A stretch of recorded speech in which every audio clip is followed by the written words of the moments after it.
Have you ever noticed how the moment you begin to defend yourself, you lose? Not slowly, not subtly, instantly. The shift is almost invisible, yet devastating.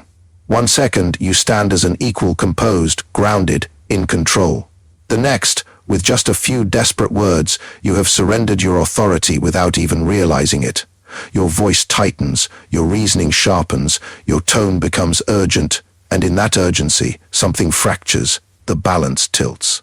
The frame changes, and suddenly, you are no longer the one being judged, you are the one begging to be understood. This is the trap, and once you see it, you cannot unsee it, because the world has taught you a lie. It has trained you, conditioned you, almost programmed you to believe that defending yourself is a sign of strength, that explaining your intentions proves your innocence, that clarifying your actions restores your reputation, that if you are right, you must argue, justify, and prove it. But power does not work that way. Power does not argue. Power does not explain. Power does not rush to correct misunderstandings. Power observes, and Machiavelli understood this long before the modern world buried it under layers of false morality and social performance. He saw something most people are too emotionally entangled to grasp. The moment you defend yourself, you accept the other person's authority to judge you. You step into their frame, you play their game, and you lose on their terms. Think about it. Why would someone in true control feel the need to justify themselves? Why would someone who commands respect feel compelled to explain their actions? Why would someone with undeniable authority lower themselves into a debate over their own worth? They wouldn't, because defense is not neutral, it is submission disguised as logic. And the most dangerous part, it feels right. It feels like you're taking control. It feels like you're standing your ground. It feels like you're reclaiming your image. But beneath that illusion lies a deeper truth. Every word of defense is a quiet admission that their perception of you matters more than your own. And that is where power begins to slip. Imagine a courtroom not of law, but of perception. You walk in as yourself, complete, whole, unquestioned. But the moment you begin to defend yourself, you are no longer the person standing in the room. You are the accused. You have accepted the role without realizing it. And from that moment on, everything you say is filtered through that identity. Every explanation sounds like justification. Every clarification sounds like an excuse. Every attempt to reclaim your image only reinforces the idea that it needed reclaiming in the first place.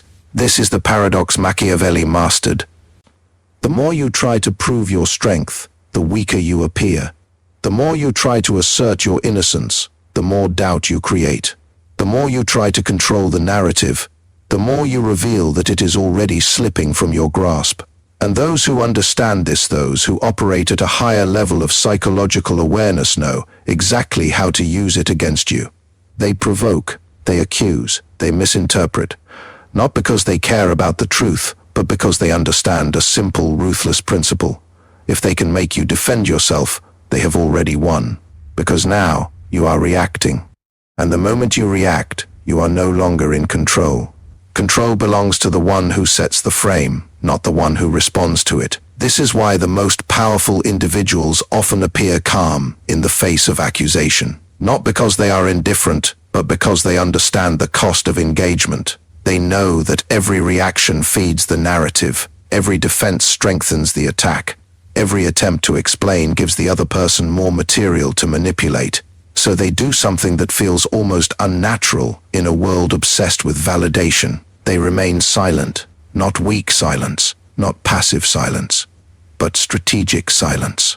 The kind of silence that forces others to question their own assumptions. The kind of silence that creates discomfort. The kind of silence that shifts the burden of proof back onto the accuser. Because when you refuse to defend yourself, something strange happens. The energy collapses, the tension reverses. The person who expected a reaction is left with nothing to push against. And in that void, doubt begins to grow, not in you, in them, because now they are the ones exposed. Now they are the ones speaking without resistance. Now they are the ones revealing their motives, their insecurities, their need to control the narrative, and without your defense to anchor their accusations, their words begin to unravel. This is the flip, the instant reversal of power, not through aggression, not through argument, but through refusal. A refusal to play the role they have assigned to you. A refusal to validate their perspective. A refusal to step into the arena where they hold the advantage. And this is where most people fail, because silence feels like weakness. It feels like surrender. It feels like you are letting them win. But that feeling is nothing more than conditioning. A reflex built from years of being told that you must explain yourself, that you must be understood, that you must defend your image at all costs. But what if that cost is your power? What if every explanation chips away at the very authority you're trying to preserve?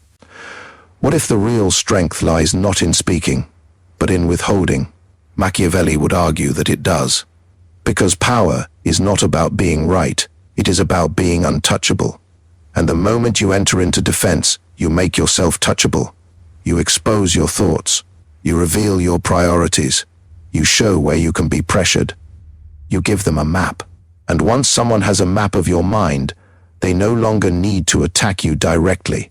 They can guide you, control you, manipulate you into positions where you defeat yourself. All because you believed that defending yourself was necessary. But consider this. Who are you trying to convince, and why? If someone has already chosen to misunderstand you, no amount of explanation will change their mind. In fact, it will only give them more angles to twist, more words to reinterpret, more evidence to reshape into their narrative. Because their goal is not truth. Their goal is control, and defense is their tool. The moment you understand this, everything changes. You begin to see accusations not as attacks to be answered, but as traps to be avoided. You begin to recognize that not every battle deserves your participation. You begin to realize that your energy is not something to be spent proving yourself to those who have already decided who you are. And most importantly, you begin to understand that silence is not empty. It is loaded. It is presence. It is control. It is a statement that says, without words, I do not operate within your frame, and that statement is more powerful than any argument you could ever make, because arguments can be countered. Explanations can be dissected, but a man or woman who refuses to defend themselves becomes something far more difficult to confront. They become unpredictable, untouchable, unshaken, and in a world driven by reactions, that is the ultimate advantage. But this is only the surface. Because mastering this principle requires more than silence. It requires discipline. It requires control over your own impulses. It requires the ability to endure misunderstanding without collapsing into explanation. It requires the strength to let others think what they want, without needing to correct them. And that is where the real power lies, not in what you say, but in what you refuse to say. Because in that refusal, you reclaim the one thing most people give away without realizing it: authority over your own image, authority over your own narrative, authority over your own mind. And once you have that, no accusation can truly touch you. No misunderstanding can truly weaken you. No manipulation can truly control you, because you are no longer playing the game. You are watching it. And those who are still trapped inside it will never understand why they cannot win against you.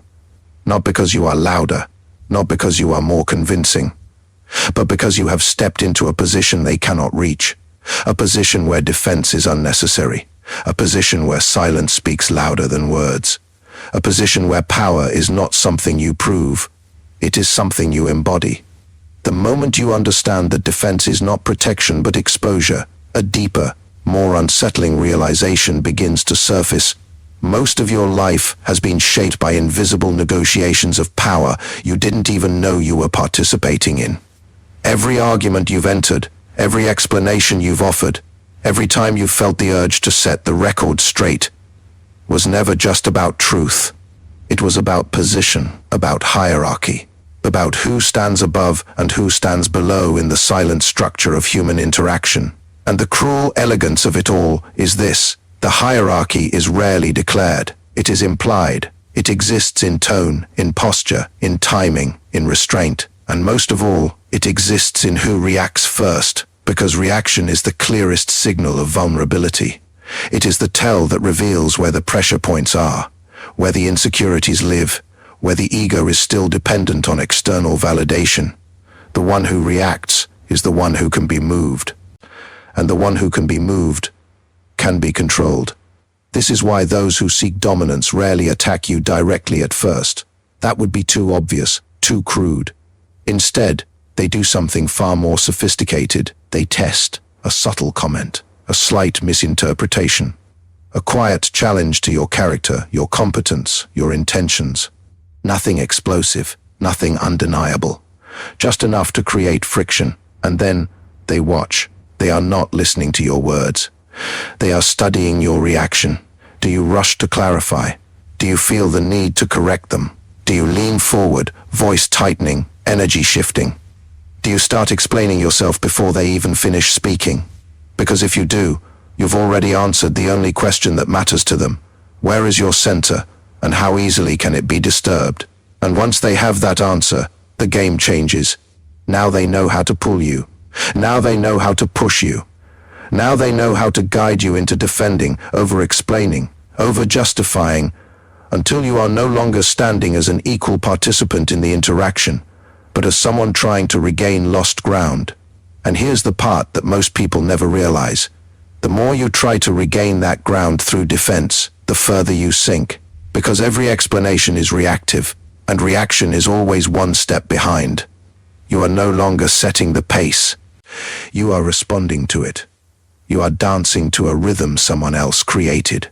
And no matter how intelligent your arguments are, no matter how logical your reasoning becomes, you are still operating within a frame you did not choose. That is the hidden cost of defending yourself. You are not just answering an accusation, you are accepting a position, a lower one. And Machiavelli's insight cuts through this illusion with ruthless clarity. He understood that power is not maintained through correctness, but through control of perception. It is not enough to be right. You must appear untouchable. You must exist in a space where accusations cannot easily land, where doubt does not cling to you, where your presence itself discourages challenge. And that presence is destroyed the moment you begin to justify it, because justification implies doubt, and doubt invites scrutiny, and scrutiny invites attack. It is a chain reaction that begins with something as simple as a few extra words, and ends with your authority quietly eroded. But what makes this even more dangerous is how deeply emotional the impulse to defend truly is. It is not just a strategic error. It is a psychological reflex rooted in something far older than logic. The need to be understood. The need to be seen as fair, as good, as competent, as worthy. The need to correct false narratives about yourself because those narratives feel like a threat to your identity. And that is exactly why it is so easy to exploit. Because when someone challenges your identity, they are not just making a statement, they are triggering a response. A response that bypasses your rational mind and goes straight into your emotional core. Suddenly, it is not about strategy anymore. It is about restoring balance, about protecting your sense of self. And in that state, you are no longer in control. You are reacting. You are defending. You are exposed. This is why the strongest individuals are not those who can argue the best, but those who can remain unaffected the longest. Those who can sit in the discomfort of being misunderstood without feeling the need to correct it. Those who can hear accusations without internalizing them. Those who can maintain their composure while others are trying to pull them into emotional engagement. Because they understand something most people never fully grasp. Not every perception needs to be corrected. In fact, some perceptions are more powerful when left unchallenged, because when you refuse to engage, you create ambiguity, and ambiguity is unsettling. It forces others to fill in the gaps themselves. It makes them question their own assumptions. It shifts the mental burden away from you and onto them. And in that shift, power begins to return to you. But this is where the discipline becomes brutal, because silence, when misunderstood, can feel like loss. You will be tempted to speak. You will feel the urge rising in your chest, pushing against your restraint, convincing you that just one explanation will fix everything. That if you just clarify your intentions, they will understand. That if you just present your reasoning, they will see the truth. But they won't. Because the moment has already passed. The frame has already been set, and your defense will not dismantle it. It will reinforce it. So instead, you must learn to endure, to sit in that tension without reacting, to let the moment stretch without filling it with words, to allow others to speak into the silence you create and reveal themselves in the process. Because when you stop defending yourself, something remarkable happens. People begin to project. They begin to fill the void with their own interpretations, their own insecurities, their own assumptions, and in doing so, they expose far more about themselves than you ever could through explanation. The one who accuses begins to overextend. The one who challenges begins to reveal their intent. The one who expected resistance begins to lose balance in the absence of it. And slowly, almost imperceptibly, the roles begin to reverse. Now they are the ones justifying. Now they are the ones explaining.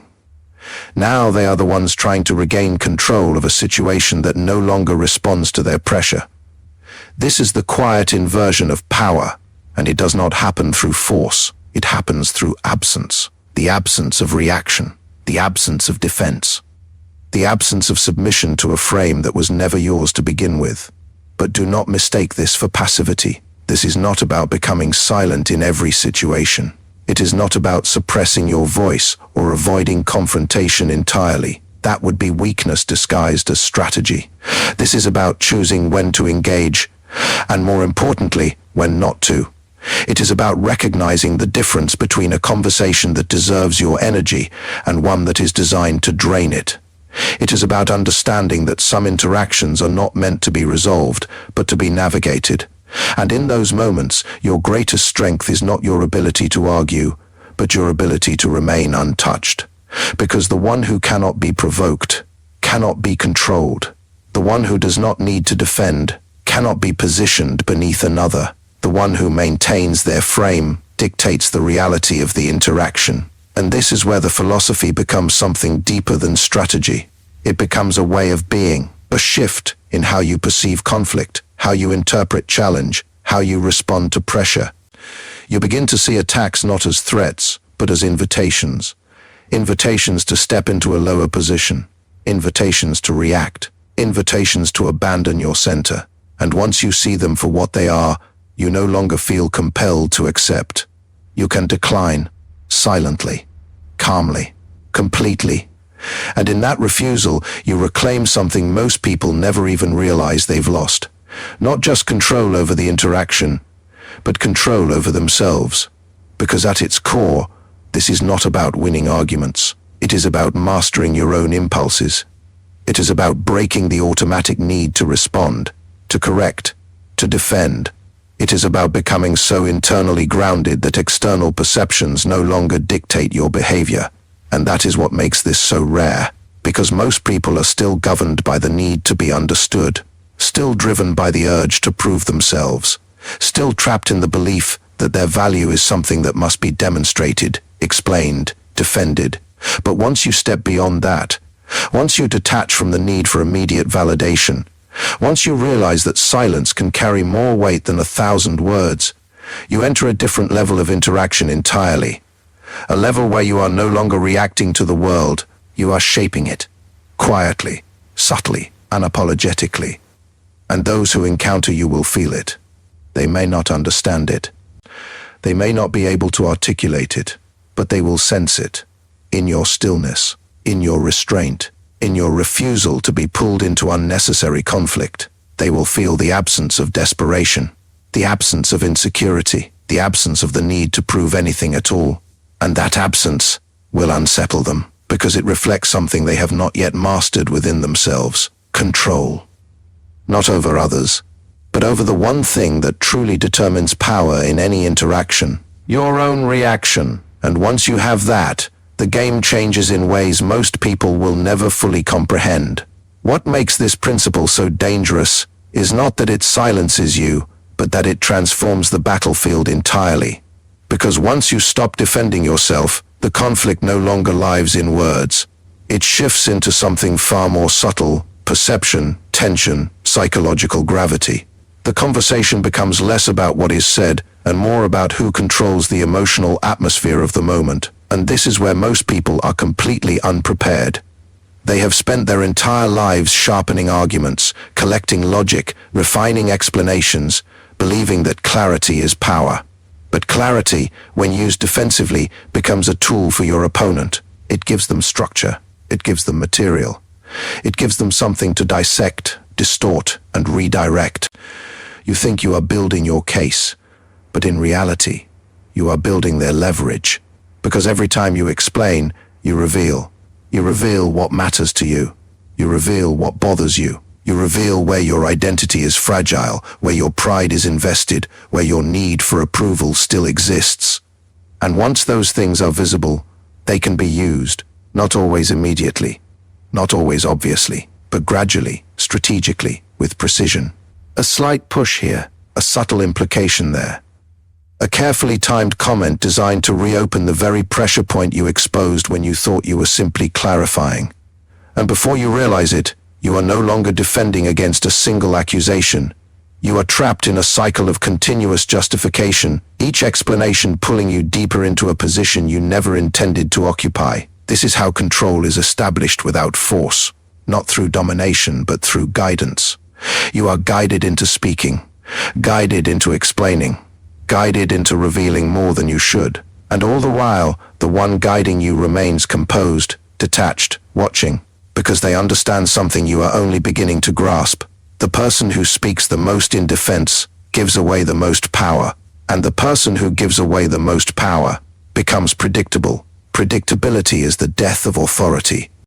Because once someone can predict how you will react, they no longer need to challenge you directly. They can anticipate your defenses, preempt your arguments, and lead you into positions where your responses serve their objectives. You become a piece on a board you cannot see, moving but not choosing, reacting but not controlling. And all of it begins with a simple, almost innocent impulse, the need to defend yourself.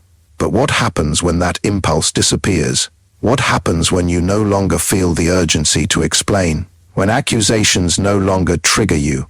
When misunderstandings no longer feel like threats that must be corrected immediately? Something shifts. Not just externally, but internally. You begin to experience a kind of psychological stillness that most people have never known. A space between stimulus and response that gives you something rare and powerful: choice. Now, instead of reacting, you observe. Instead of explaining, you evaluate. Instead of defending, you decide. And that decision is no longer driven by emotion, but by strategy. You start to see conversations as structures, not exchanges. You notice who is trying to frame the interaction, who is attempting to position themselves above, who is subtly pushing you into a defensive posture, and instead of stepping into that posture, you step out of the structure entirely. You refuse the premise. You refuse the frame. You refuse the silent agreement that you must justify your existence within someone else's narrative. And in that refusal, you create something that disrupts the entire dynamic: uncertainty. Because the other person expects a pattern. They expect resistance. They expect explanation. They expect engagement. And when none of that arrives, they are left without a script. They hesitate. They question. They begin to lose the sense of control they thought they had. And this is where the deeper layer of Machiavelli's philosophy begins to reveal itself. Power is not about overpowering others. It is about controlling the structure in which power is exchanged. If you can control the structure, you do not need to control the person. And the simplest way to control the structure is to refuse the one that diminishes you. Because every accusation carries with it an implied structure. It says, you are in a position where you must answer to me. And when you defend yourself, you accept that structure. You accept that position. You agree, silently, that they have the right to question you, to judge you, to demand clarity from you. But when you do not defend yourself, you reject it, not loudly, not aggressively, but completely. And that rejection forces a recalibration. Now they must either escalate, exposing their intent more clearly, or withdraw, having failed to pull you into their frame. Either way, you remain untouched. And this is where restraint becomes your most lethal tool, because the instinct to react does not disappear overnight. It must be controlled, redirected, mastered. There will be moments when the urge to speak feels overwhelming, when silence feels unbearable, when the desire to correct a false narrative feels almost physical. But those are the moments that define your level of control, because anyone can remain silent when it is easy. But to remain silent when everything in you wants to speak, that is power, that is discipline. That is the difference between someone who understands this philosophy and someone who embodies it. And embodiment is what changes everything. Because when this becomes part of how you operate, it is no longer a tactic you remember to use.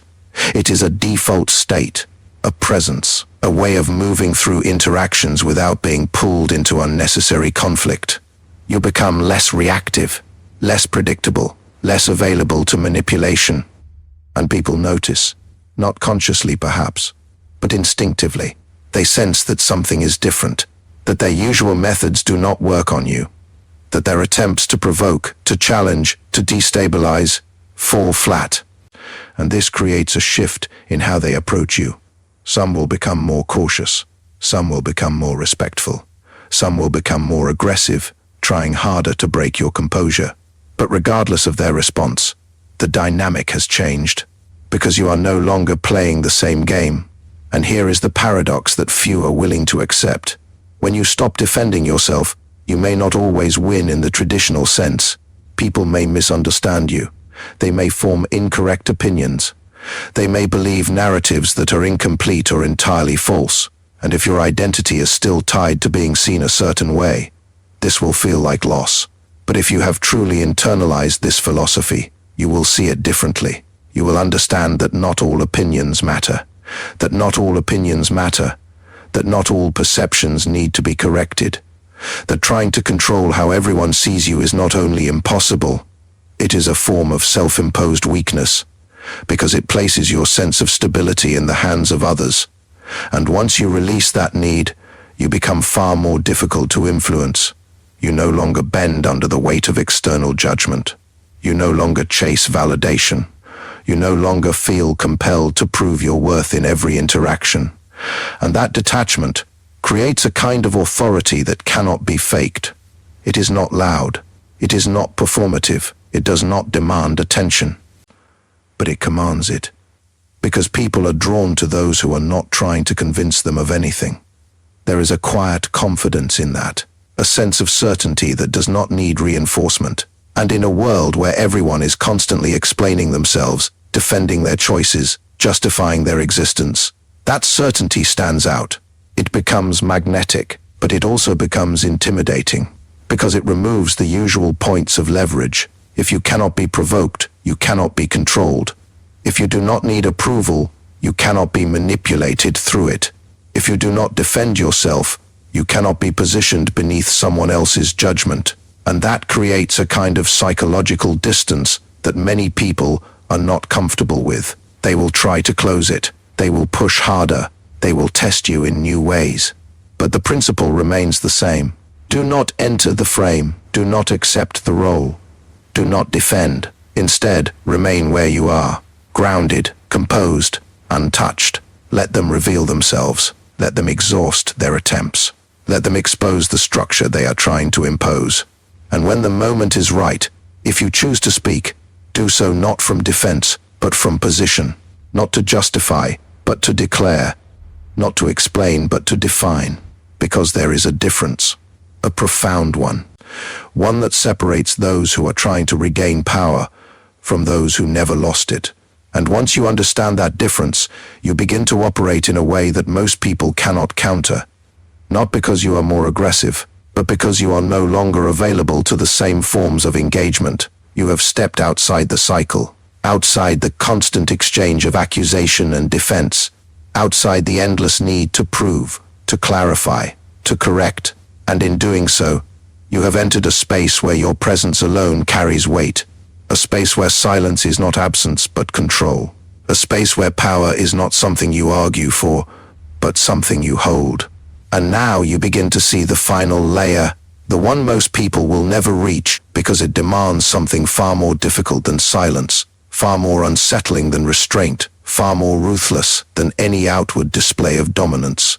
It demands that you let go of the need to be understood, not partially, not selectively, completely. Because as long as there is even a fragment of you that craves validation, that seeks agreement, that depends on others to confirm your identity, you are still vulnerable. You are still open to manipulation.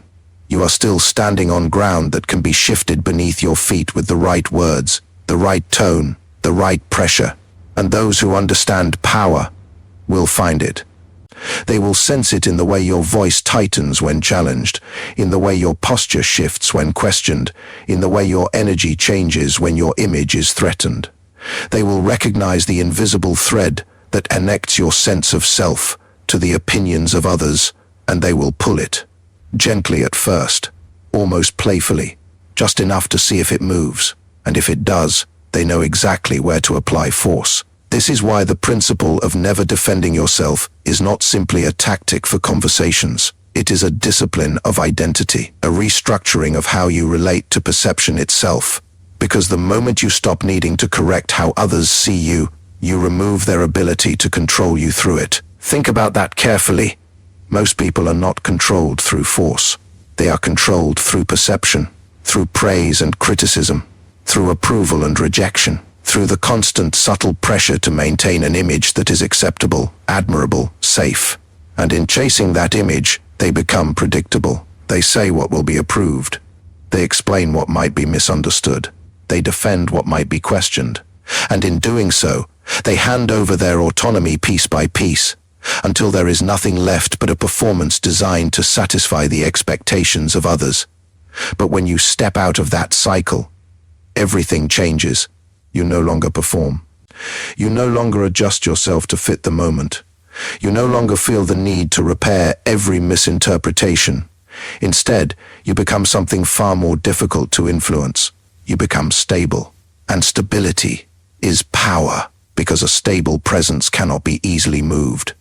It cannot be easily provoked. It cannot be easily reshaped to fit someone else's narrative. It exists on its own terms. And that existence alone begins to shift the behavior of those around you. They test you. They probe. They look for cracks, for reactions, for signs that you can be pulled back into the familiar patterns of defense and explanation. But when those signs do not appear, when their attempts meet nothing but calm, unshaken stillness, something happens. They begin to doubt themselves. Not immediately, not consciously, but subtly. Because their expectations are not being met. The script they are used to is not being followed. And without that script, they lose clarity, they lose rhythm, they lose control. And this is where the true inversion of power takes place. Not when you silence them, not when you overpower them, but when you remove the structure they rely on to engage with you. Because most interactions are not spontaneous. They are patterned, predictable, built on unspoken agreements about how people respond to pressure, to accusation, to challenge. Break that pattern, and you break the interaction itself. And in that break, you create space. Space where you are no longer defined by their expectations. Space where you are no longer reacting to their moves. Space where you can choose your position deliberately, without urgency, without emotional interference. And from that space, you can do something most people never realize is possible. You can decide whether the interaction even deserves your participation. Because here is the truth that sits beneath all of this, quiet but undeniable. Not every accusation matters. Not every opinion holds weight. Not every misunderstanding deserves correction. But if you treat them all as if they do, you will spend your life reacting, defending, explaining, trying to maintain control over something that was never fully in your control to begin with. And in that constant effort, you will lose the one thing that actually matters, your center, your ability to remain grounded regardless of external pressure, your capacity to choose your response instead of being driven by impulse. Because once that center is lost, everything else becomes unstable. Your words become reactive. Your tone becomes defensive. Your presence becomes uncertain, and uncertainty invites challenge. But when your center is intact, when you no longer depend on others to validate your position, when you can stand in the face of accusation without feeling the need to respond, you become something entirely different. You become unshakable. not because you are never challenged, but because challenges no longer dictate your behavior. And that is what makes this so powerful and so rare, because it requires you to endure something most people spend their lives trying to avoid: misunderstanding, to allow others to think incorrectly about you and remain unaffected, to let narratives exist without rushing to correct them, to watch as people form conclusions and resist the urge to intervene. This is not passivity. This is control at the highest level, because you are no longer reacting to perception, you are observing it, and observation gives you distance. Distance gives you clarity, and clarity allows you to act only when it serves you, not when it is demanded of you.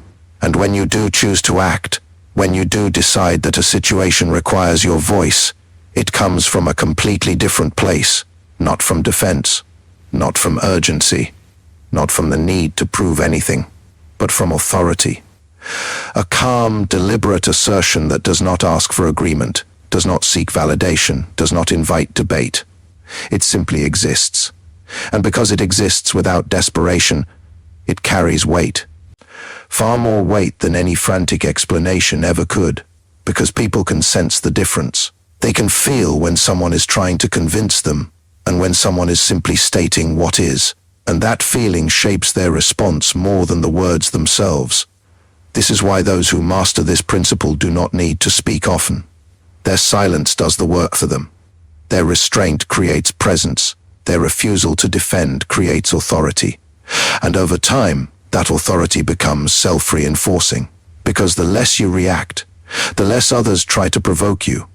The less you defend, the less others attempt to place you in a defensive position, not because they have changed, but because the dynamic has. You have removed the reward. You have removed the leverage. You have removed the predictable response they relied on. And without those things, the incentive to challenge you diminishes. But this does not mean the world becomes easier. It becomes clearer. You begin to see who operates through manipulation, who relies on pressure, who seeks control through subtle provocation. And instead of being caught in their patterns, you remain outside of them, untouched, unmoved, uninvolved, unless you choose otherwise. And that choice is the essence of power, not the ability to dominate others, but the ability to govern yourself, to decide when to engage, when to remain silent, when to speak, and when to walk away entirely. Because walking away without explanation, without justification, without the need to be understood, is the ultimate expression of this philosophy. It is the final refusal, the final rejection of a structure that demands your defense, the final assertion that your presence is not something to be negotiated. And once you reach that point, something irreversible happens. You stop fearing judgment. You stop chasing approval. You stop explaining yourself to those who have not earned the right to understand you. And in that absence of fear, you become free, free from the need to react, free from the need to defend, free from the endless cycle of proving, correcting, clarifying. And in that freedom, your power solidifies, quietly, permanently, because it is no longer dependent on circumstances. It is no longer affected by perception. It is no longer something that can be taken from you through words. It is something you carry within you, regardless of what is said, regardless of what is believed, regardless of what is misunderstood. And that is what makes it unbreakable. So the next time you feel the urge to defend yourself, to explain, to justify, to correct, pause. Feel that impulse for what it is. Not strength, not clarity, but a doorway. A doorway back into the same cycle that has kept you reactive, predictable, controllable. And then choose differently. Choose silence when it matters. Choose restraint when it is difficult. Choose to remain in your position instead of stepping into someone else's frame. Because in that choice, everything shifts. The power returns. The control stabilizes. The dynamic transforms. And you step into a way of operating that most people will never understand, but will always feel, a way of being that does not seek to prove itself, yet cannot be ignored. A presence that does not argue for authority, yet commands it without effort. A mind that does not react to pressure, but dissolves it through stillness. And once you embody that, once you live it, not as a tactic, but as a truth, you will realize something that changes everything. You were never meant to defend yourself. You were meant to become someone who no longer needs to.